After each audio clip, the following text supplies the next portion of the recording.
De la rue à La Haye, puis de La Haye à Abidjan, le parcours de Charles Blé Goudet est digne d'un véritable roman historique.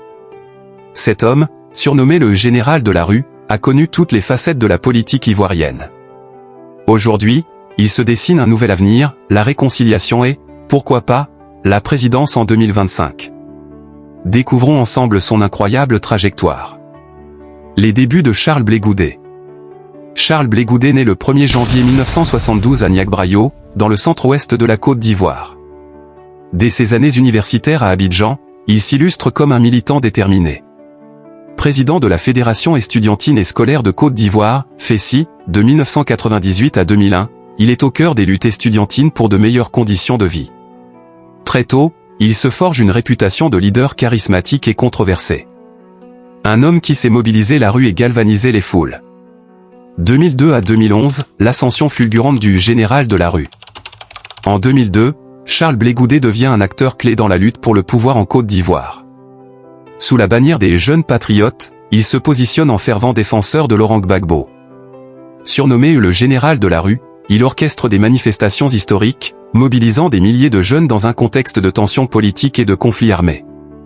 Entre 2010 et 2011, lors de la crise post-électorale, il joue un rôle controversé. Ce sera une étape déterminante dans son parcours, le propulsant sous les feux de la critique internationale. Exil et procès à La Haye. Après la chute de Laurent Gbagbo en 2011, Charles Blé Goudet est arrêté et transféré à La Haye en 2014. Accusé de crimes contre l'humanité, il passe 5 ans en détention. Mais en 2019, un rebondissement change la donne, il est acquitté.